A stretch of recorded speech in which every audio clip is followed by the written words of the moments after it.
Happy New Year pertama-tama, selamat tahun baru. Tahun ini seperti yang tadi sudah dijelaskan banyak, dari dalam tradisi Cina adalah tahun kerbau metal. Jadi ada paradoks yang luar biasa, ini yang kita harus hati-hati. Di satu pihak kerbau ini kerja keras, di pihak lain dia metal. Metal berarti dia statis. Dia enggan untuk mau bekerja. Ini yang kita harus hati-hati sekali. Kerbau ini mewakili kesadaran kita sepanjang tahun yang seharusnya bekerja menjadi malas. Kalau kerbau itu kerbau air misalnya, dia akan sangat harmonis dengan tugasnya. Sebagai kerbau, dia ada di sawah, ada air, ada tanah. Tapi kerbau metal ini yang agak kita perlu waspadai, sehingga akan ada banyak sekali kecelakaan yang dimana kita bisa give up. Jadi kita tidak boleh give up, tadi juga ada pesan-pesan dari role play dan lain-lain. Harus full of determination, ya, devotion, determination, disiplin, dedication. Ini semuanya penting sekali sehingga kerbaunya bisa bergerak. Kalau kita lihat dari sudut pandang spiritual, kerbau ini juga mewakili Nandishwar, yaitu wahananya Shiva. Nah, dalam konteks kerbau dari metal, Nandishwar dalam keadaan tercengang dia. Dia melihat Shiva sedang melakukan tanda, sedang menari, dan dia tercengang, kenapa tidak berhenti-berhenti. Jadi dia dalam kondisi juga di mana losing his senses, dia itu dalam kondisi vismaya dalam bahasa Sanskrit, yaitu seperti bewildered. Apa yang sedang terjadi? Kalau kita kaitkan dua-duanya hampir sama dari tradisi Chinese dan dari tradisi spiritual untuk tahun ini, si kerbau ini harus dibuat bekerja. Kalau kita kembali lagi kepada Feng Shui dan Tung Shui Chinese, maka kita melihat bahwa kerbau, dia sangat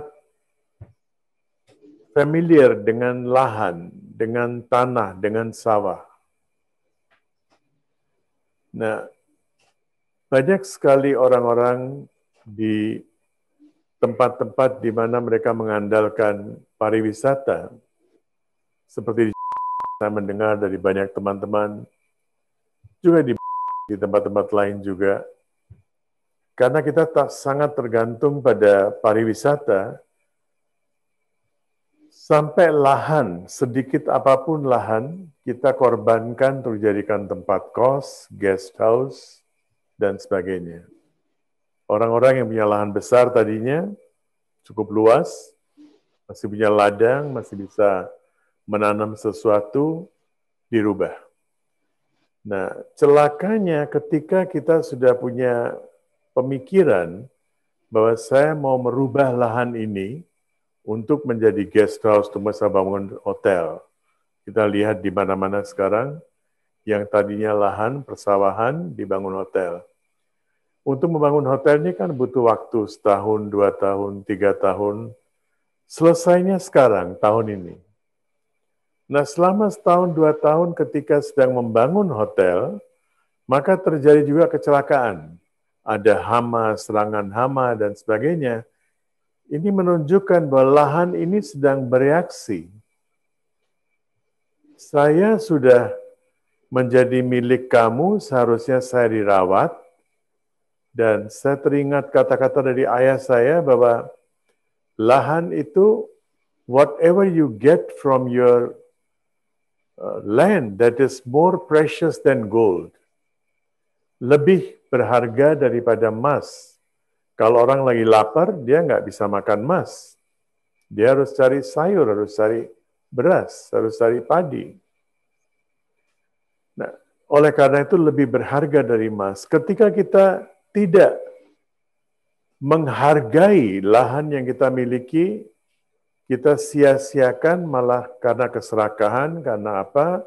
Kita tidak melihat jauh ke depan, langsung membangun dan sebagainya, ini akan mengalami kegagalan dalam tahun ini. Dan sebaiknya kita mulai menoleh ke dalam diri, kalau saya sudah punya lahan itu harus diapakan? Apakah semuanya harus dibangun? Saya masih ingat, lebih dari 10-12 tahun yang lalu, lebih dari itu mungkin 14-15 tahun yang lalu, saya diundang ke salah satu tempat di mana kita sedang diskusi tentang tantangan apa yang akan dihadapi oleh. Dan di situ saya mengatakan jelas-jelas, bahkan ada tulisan saya juga bahwa ini adalah satu pertanda tidak baik bahwa orang-orang semuanya menoleh ke pariwisata saja, tidak menggarap lahannya. Now this is coming to pass. Yang punya lahan sampai sekarang masih oke, setidaknya tidak kelaparan.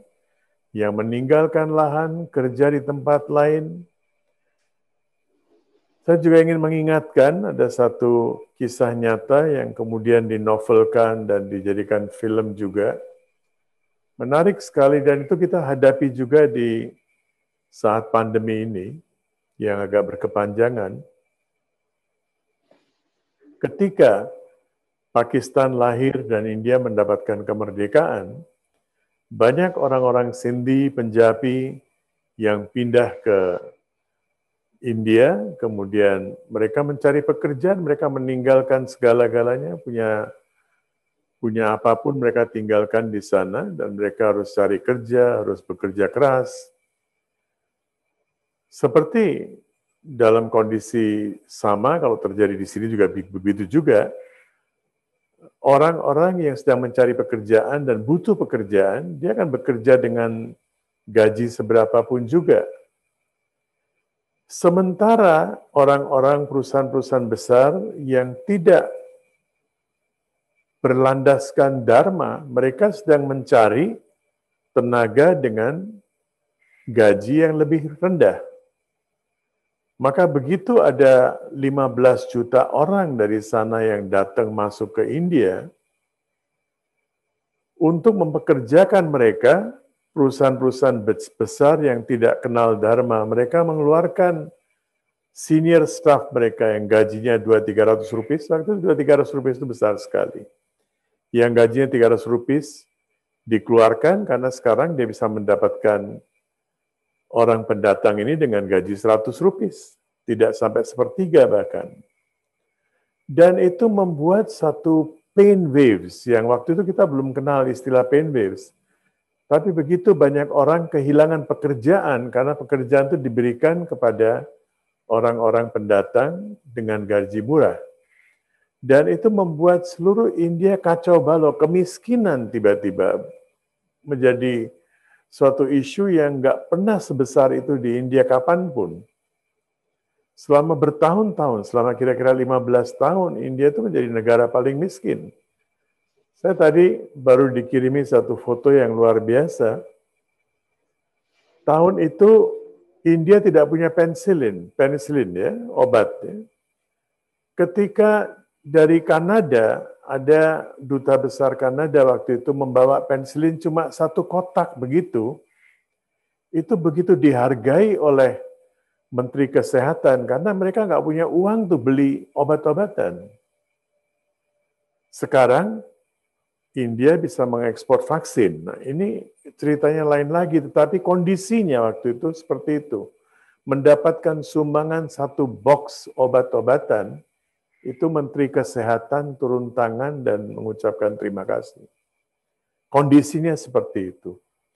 Jangan sampai kita mengalami kondisi seperti itu, jangan sampai kita karena kerakusan kita, karena kita tidak punya referensi tentang what is life. Ini penting sekali. Kalau orang lain yang non-meditator melakukan kesalahan, mereka bisa dimaafkan. Karena mereka tidak ngerti. Tapi kalau kita sudah mengerti meditasi, dan kita masih mementingkan diri sendiri saja, tidak mementingkan kepentingan umum, tidak ada maaf. Kita akan kena dampak karmanya jauh lebih dalam, lebih luas, lebih tinggi, because we know we are making mistake. Tetap saja kita melakukan kesalahan. Tahun ini adalah tahun prayashchit, tahun untuk menebus dosa-dosa kita, untuk memperbaiki kesalahan-kesalahan kita. Sehingga Shiva bisa berhenti berdansa, Shiva bisa kemudian menunggangi lagi Nandi, dan Nandi bisa jalan juga. Nandi yang freeze dalam kondisi frozen Nandi ini melihat Shiva dengan Visma seperti orang yang menjadi beku begitu, dia nggak tahu apa yang sedang terjadi. Ini kondisi yang sangat-sangat mengkhawatirkan. Berarti roda perekonomian bisa tidak berjalan. Tetapi jangan lupa juga Nandi is a devotee. Nah, sekarang sikap kita seperti apa? Sikap kita mau seperti devotee atau sikap kita masih tetap mau mengurusi ego masing-masing? Kalau kita mengurusi ego masing-masing, Shiva akan tetap menari terus. Tapi begitu kita surrender, oke, sekarang saya nggak bisa apa-apa lagi. I surrender, now guide me.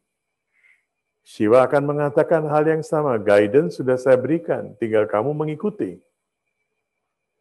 Tidak ada guidance baru, tidak ada arahan baru. Semuanya sudah diberikan. Tinggal sekarang kita mengikuti. Jadi ada beberapa hal yang kita simpulkan dari segi sekuler, purely materi, maka dari Feng Shui Cina, dari Tung Shu Cina ini kita jadikan Shio Cina ini, kita jadikan pegangan, tidak boleh malas, kerja keras, karena kodrat untuk menjadi malas selama setahun ini ada. Kemungkinan kita bisa menjadi malas itu ada. Jadi jangan sampai malas, kalau kita malas, kita akan tersingkirkan dari seluruh permainan ini. Jadi kita tidak boleh malas, harus tetap bekerja keras. Yang saya selalu mengatakan, duty dirubah menjadi devotion, dedication, disiplin, semuanya penting sekali. Determination, ya saya tambah lagi, determination, devotion, disiplin, ya, dedication, semuanya ini penting sekali. Dan dari segi spiritual, bahwa kita harus kembali menyadari tujuan kita, tujuan hidup kita, yaitu bukan untuk hidup untuk diri sendiri, tapi untuk menjadi wahana bagi Shiva. Shiva berarti yang membawa berkah, the auspicious one, yang membawa kemuliaan, menyebarkan kemuliaan. Bagaimana kita bisa menjadi wahananya, ini penting sekali. Bagaimana kita bisa menyebarkan kemuliaan itu ke setiap tempat. Saya kira itu saja. Terima kasih. Sekali lagi, Happy New Year to all.